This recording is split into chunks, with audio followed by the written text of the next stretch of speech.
The moment my daughter whispered those words to me, I felt nothing. That's the strangest part. After 41 years of small cruelties and quiet disappointments, I had finally gone numb. "You'll get nothing, Mom."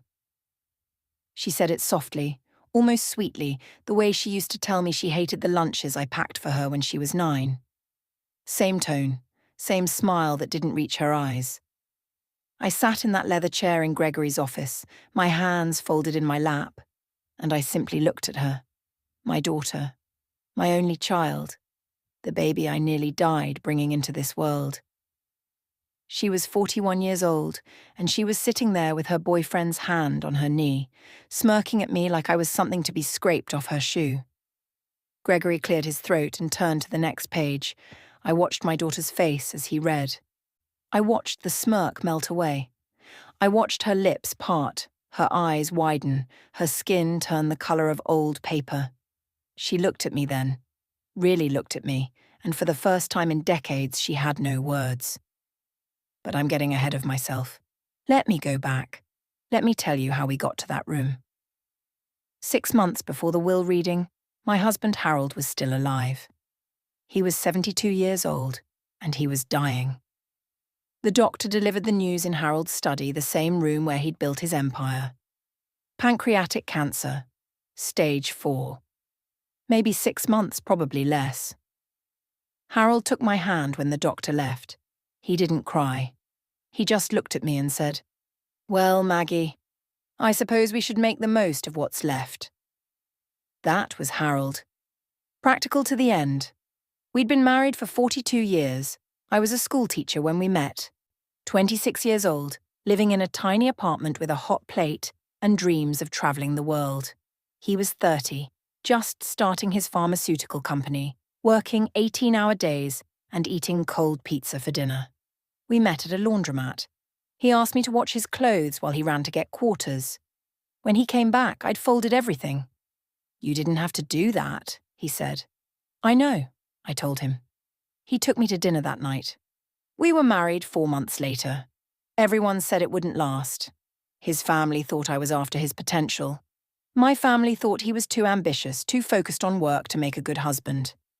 But we made it work. I gave up my teaching job when Patricia was born. I raised our daughter while Harold built Wallace Pharmaceuticals into a billion-dollar company. I never complained. I never resented it.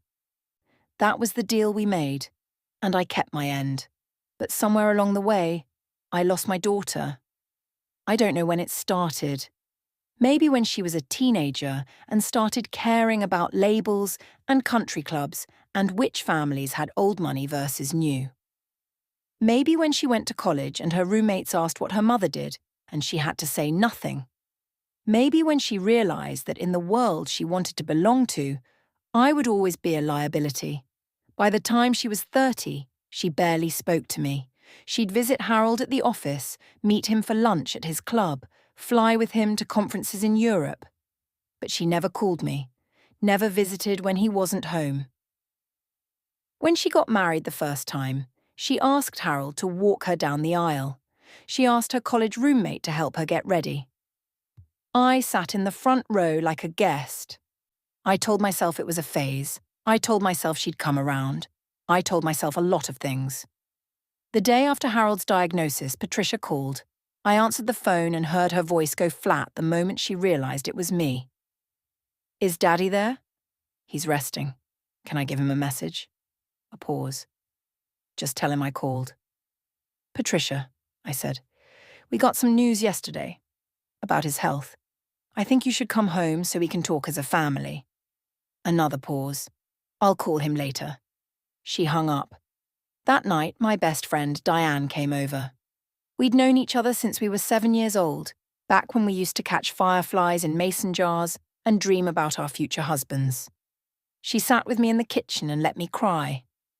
"She's circling, Maggie," Diane said. "Like a vulture. I've been watching her for years. She's just waiting for him to die so she can take everything. She's my daughter. She's a stranger who shares your blood." I didn't argue. I couldn't. 3 weeks later, I was in the garden cutting roses for Harold's bedside table. I heard a sound behind me, a soft grunt, like someone trying to catch their breath. I turned around. Harold was on the ground, his face grey, his hand clutching his chest. I screamed. The ambulance came in 7 minutes. It felt like 7 hours. I rode with him to the hospital, holding his hand, telling him to stay with me. His eyes were open but unfocused, like he was looking at something far away that I couldn't see. The paramedics worked around me, shouting numbers and medical terms I didn't understand. All I could do was hold on. He survived that night, but something changed. The cancer had been slowly eating away at him, and now his heart was giving out too. The doctors moved him to a private facility, the best in the state, where he could be comfortable. That's the word they used, comfortable. It meant they couldn't save him. I spent every day at his bedside. I brought his favourite books and read to him. I brought photos from our wedding, from Patricia's childhood, from our trips to Italy and Japan, and that little beach town in Mexico where we'd renewed our vows on our 25th anniversary.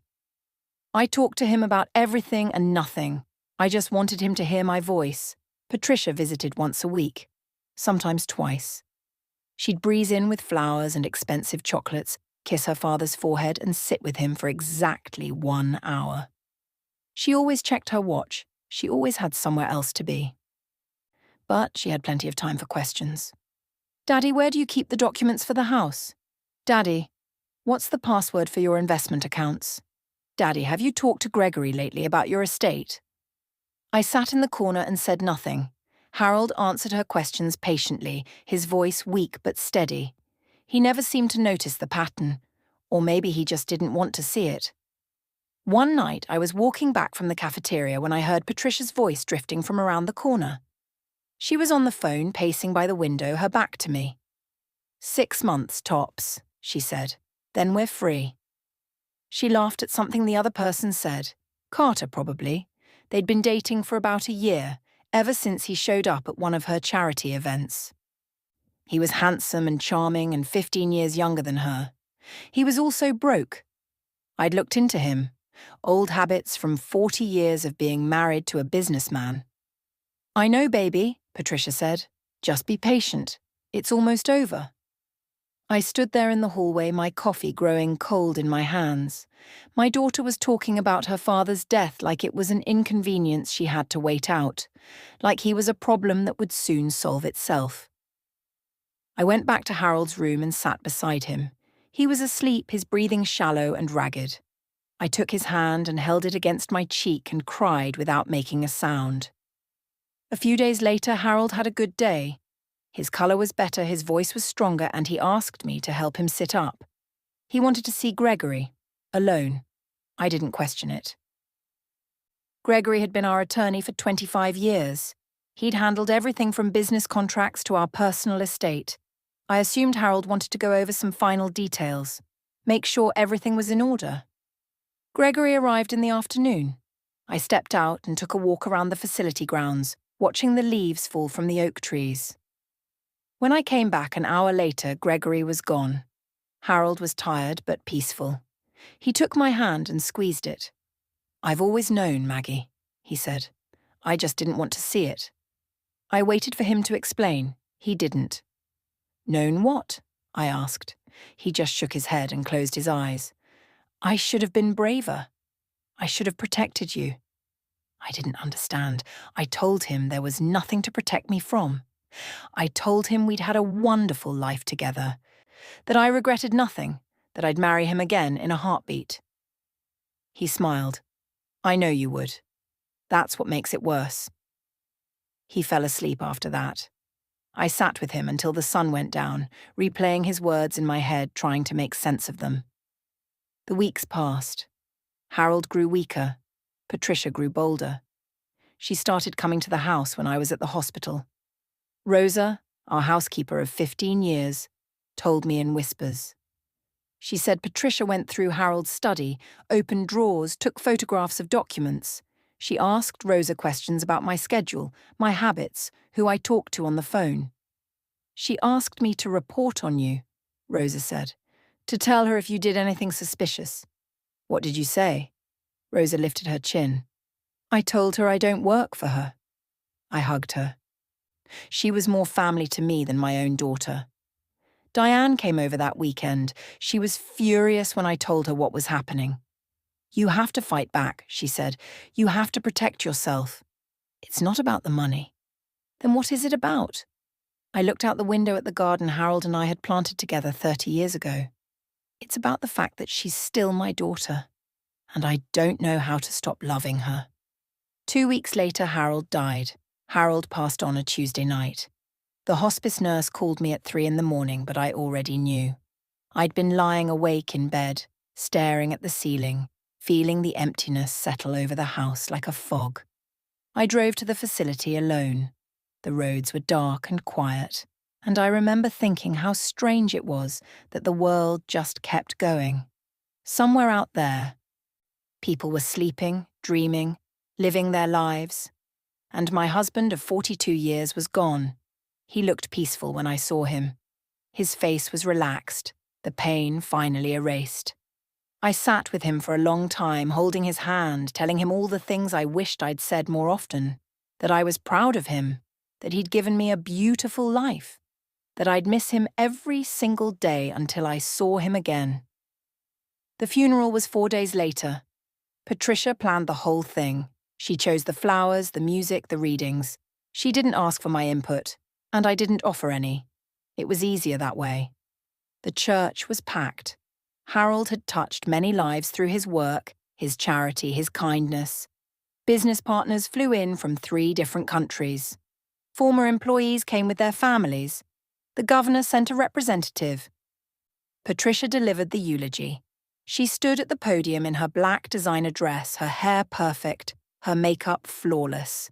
She spoke about her father's legacy, his brilliance, his determination. She talked about the summers they spent sailing, the advice he gave her before her first job interview, the way he always believed in her. She spoke for 15 minutes. She never mentioned me once. I sat in the front row and kept my face still.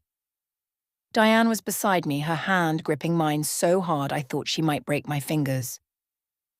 When Patricia finished and returned to her seat, she didn't look at me. After the service, people came up to offer their condolences. They hugged me and told me what a wonderful man Harold was. They said I must be so proud, so grateful, so blessed. I thanked them and smiled, and felt nothing at all. Carter was there, of course. He stayed close to Patricia, his hand on her back, guiding her through the crowd like she was made of glass.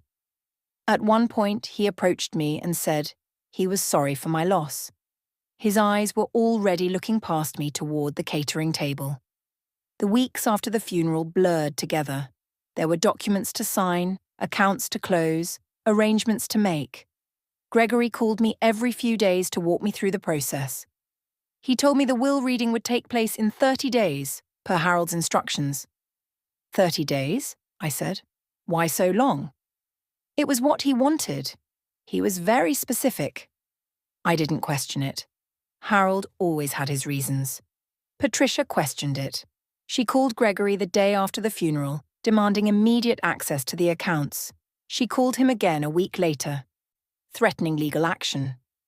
Gregory held firm. The will would be read in 30 days and not a moment sooner. So we waited. During that time, Patricia began her campaign. She started coming to the house regularly, always unannounced, always with Carter in tow. She walked through the rooms like she already owned them, which I suppose she thought she did. She measured windows for new curtains. She talked about knocking down walls and adding a wine cellar. I'm thinking of converting Daddy's study into a home gym, she told me one afternoon, standing in the doorway of the room where Harold had spent 30 years of his life. It gets such good light. I didn't respond. There was nothing to say.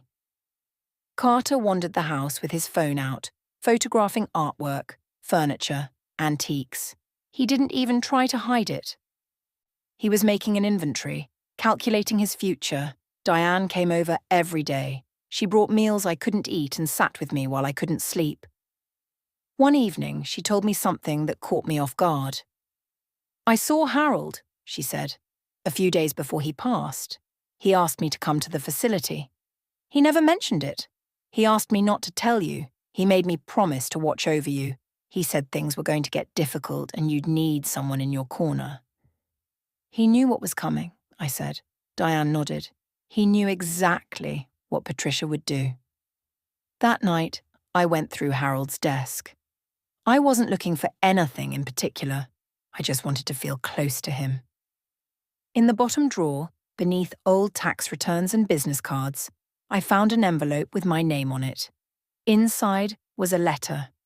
Harold had written it on our 20th anniversary almost 22 years ago. I'd never seen it before. I read it 3 times. Then I sat alone in the dark and wept. The morning of the will reading, I woke before dawn. I hadn't slept more than an hour or 2. The night before, Patricia had called me. Her voice was cold but excited, like a child who knows she's about to get exactly what she wants. I just want you to know, she said. I've already spoken to Gregory. I know what's in the will, and I'm not going to pretend I'm sorry. She hung up before I could respond. Not that I had anything to say. I showered and dressed in a simple black dress. Nothing expensive, nothing flashy. I looked at myself in the mirror and saw an old woman with tired eyes, 68 years old, a widow, a mother to a daughter who hated her. Gregory's office was downtown, in one of those old brick buildings with brass fixtures and dark wood panelling. I'd been there many times over the years, sitting beside Harold while they discussed business matters I barely understood. Now I was here alone. Patricia was already in the conference room when I arrived. She sat on one side of the long table, her legs crossed, her posture perfect. Carter was beside her, wearing a suit that probably cost more than my first car. They looked like they were posing for a magazine cover. "Mother," Patricia said. She didn't stand. She didn't smile. "Patricia?" I took a seat across from them. The leather chair was cold against my back. Gregory entered a moment later carrying a thick folder. He greeted us all politely, professionally, giving nothing away. He'd been doing this for decades. He knew how to keep his face blank. "Thank you all for coming," he said, settling into his chair at the head of the table. "As you know, we're here to read the last will and testament of Harold James Wallace." Patricia shifted in her seat. Carter squeezed her hand. Gregory opened the folder and began to read. The first sections were standard. Harold expressed his love for his family. He outlined his wishes for his funeral, which we'd already carried out. He made charitable donations to medical research foundations and children's hospitals. Then Gregory reached the section on personal assets. "I leave my family home, located at 47 Winthrop Lane, to my daughter, Patricia Ann Wallace." Patricia nodded. A small smile tugged at her lips. "I leave all personal possessions contained within the home, including vehicles, artwork, jewelry, and other valuables, to my daughter, Patricia Ann Wallace." The smile grew wider. She glanced at Carter, who gave her a slight nod. Gregory turned the page. This was the moment. The business holdings, the investment accounts, the bulk of the estate, $185 million.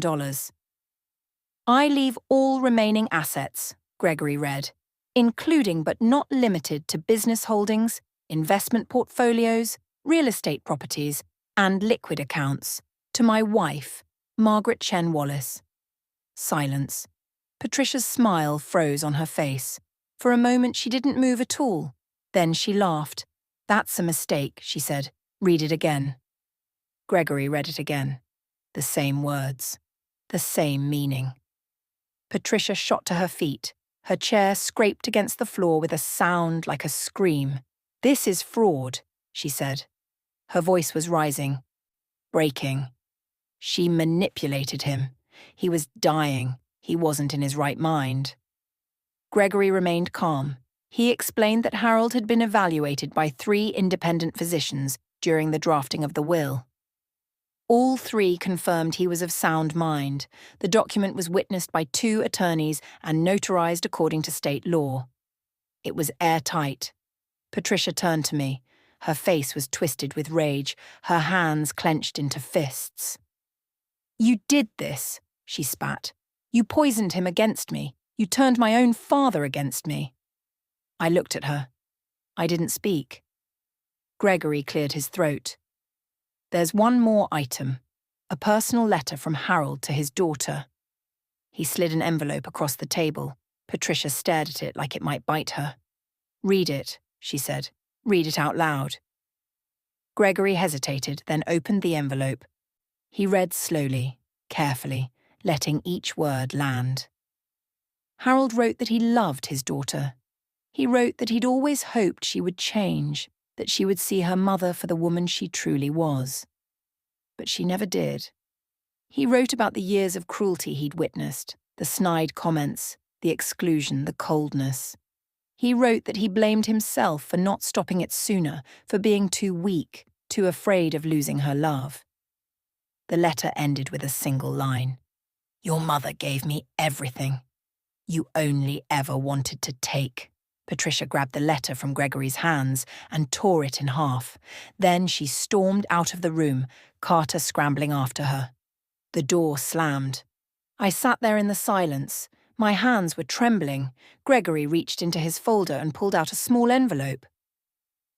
"He asked me to give you this," he said quietly. "After." I opened it. Inside was a note in Harold's handwriting. 5 words. "I should have done this years ago. Forgive me." 3 months passed. The seasons changed. The leaves fell from the trees in Harold's garden, and the first frost came early that year. Patricia hired lawyers, 3 different firms, all expensive, all promising to overturn the will.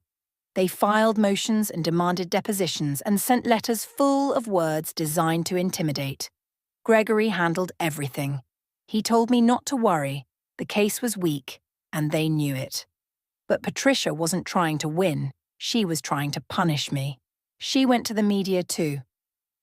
A reporter from some gossip website called me one afternoon, asking for a comment on allegations that I had manipulated my dying husband. I hung up without a word.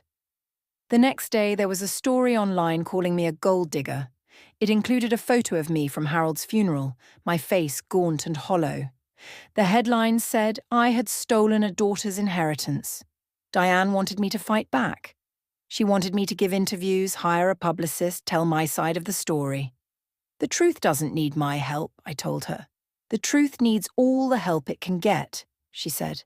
But I couldn't do it. I couldn't turn my daughter into a public enemy, even if she'd done it to me. Some lines I wouldn't cross. The weeks crawled by. I stayed in the house, tending the garden, reading Harold's books, trying to figure out what to do with the rest of my life. The money sat in accounts I'd never touched. I didn't want it. I'd never wanted it. But I understood why Harold had done what he did.